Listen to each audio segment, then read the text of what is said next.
Do we have a reverse shot, Jim? Yeah, there you You're go. so pathetic in your little. But I gotta say, walking out in the middle of a sentence wasn't glasses. even the president's Oh my biggest God. insult to John Dickerson. And I think actually I've been very consistent. You know, it's very funny when the fake media goes out, you know, which we call the mainstream media, which sometimes I must say is you. But when the You fake... mean me personally, or... your show. I love your show. I call it Deface the Nation. Really? Donald Trump, John Dickerson, is a fair-minded journalist and one of the most competent people who will ever walk into your office, and you treat him like that?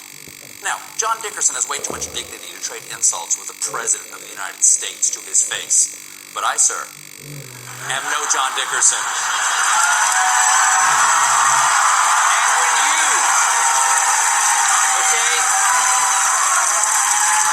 Yeah, you're a badass with your little intellectual glasses. When you insult one member of the CBS family, you insult us all. Oh my God, you're so bad. You're so bad. Oh my God. Mr. Trump, your presidency, I love your presidency. I Yeah. call it disgrace the nation. Yeah.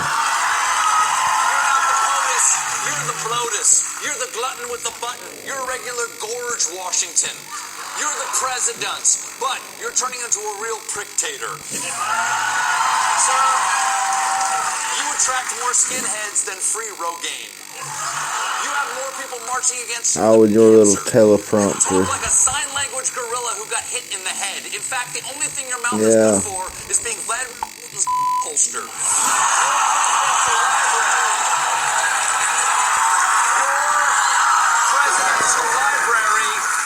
Presidential library is going to be a kid's menu and a couple of Jugs magazine. The only thing smaller than your hands is your tax returns. And you can take that any way you want. We got a great show for you tonight. Yeah, I'm sure you do. I'm sure you do.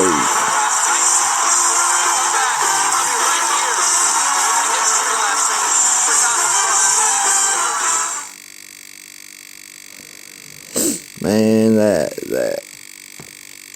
like, how do these people keep coming out and getting away with this? I mean, it's one thing for them to make fun of President Bush, you know, when he was in office. They didn't even attack him. They just, you know, made little jokes here and there on late night, you know, whatever. Nobody really said much. Ha-ha, you know, but ain't like that now. It's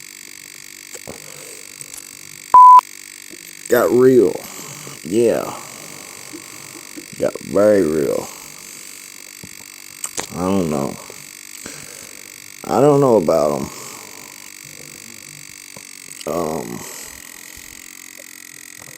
Really don't. That's a little monologue from an article that was on Drudge.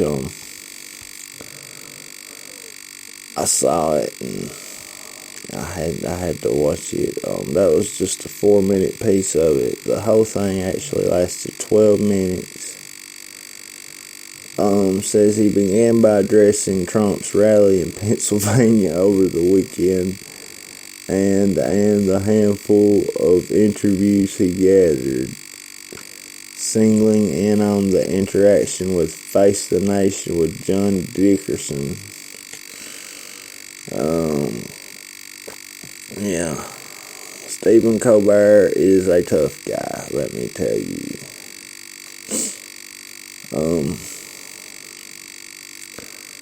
I hear he works out 4 times a day at CBS's gym that they've got, you know, for their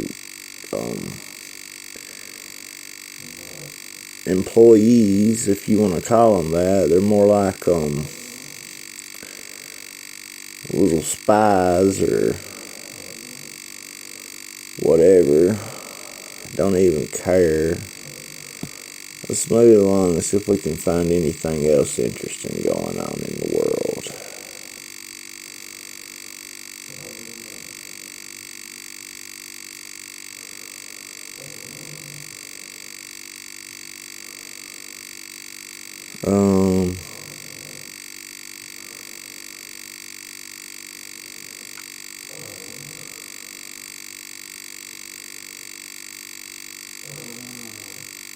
Ross is still snoring in case you can't hear him.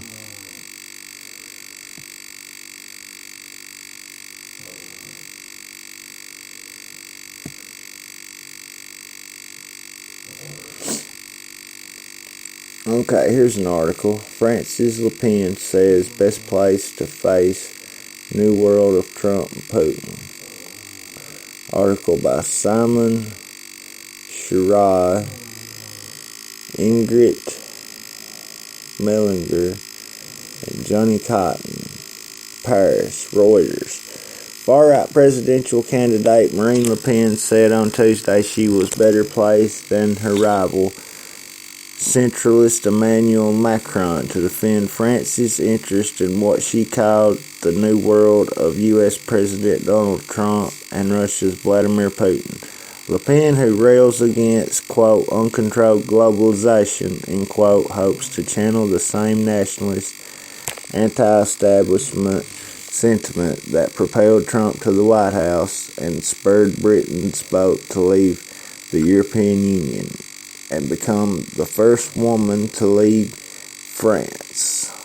That would be great. She bills Macron, a pro-European Union former investment banker, as a stooge of banks and the elite.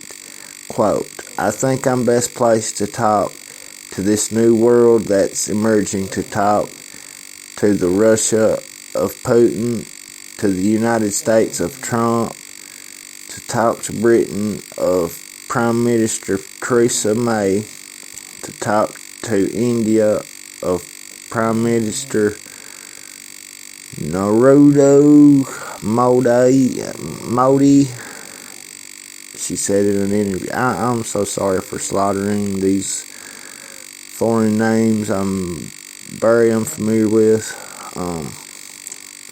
She said that was, quote, because all of those countries are more or less turning their backs on the ideologically of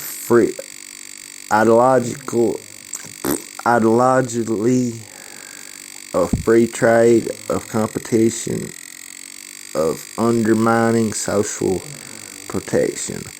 Quote, so I feel much more in line with their political philosophy than with German Chancellor Angela Merkel's, end quote. She told Reuters, speaking at her campaign headquarters. Behind her stood the French national flag and the poster with a slogan saying, quote, choosing France.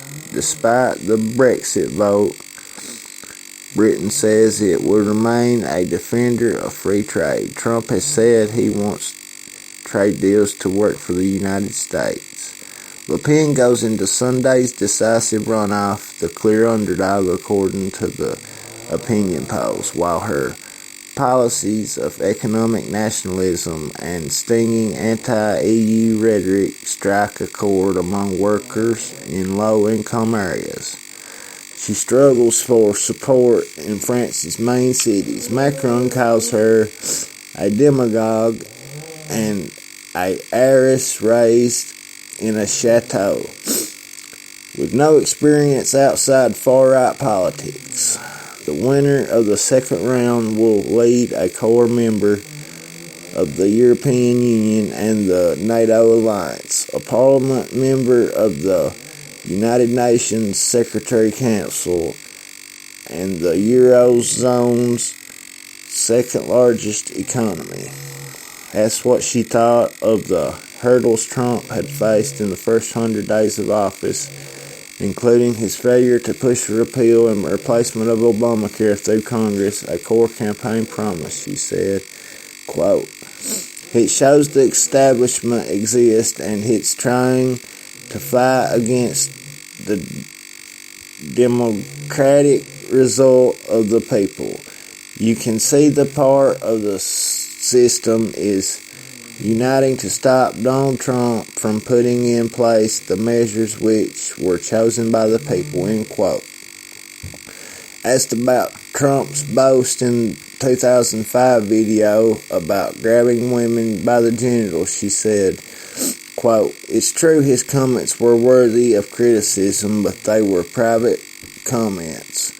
What's important is the policies he implements," end quote.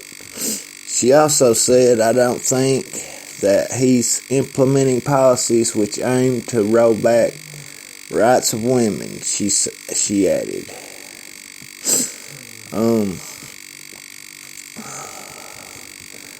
I don't think I'll have much impact on France's election, but I'm really rooting for the chick this time. I mean,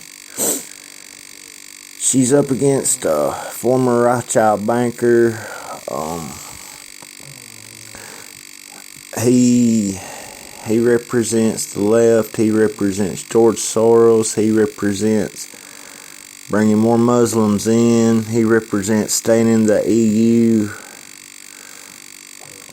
Guys, there's a war going on, both civil and global, and we're locked right in the middle of both of these wars, whether we know it or not. The school systems, the medical industry, the pharmaceutical industry,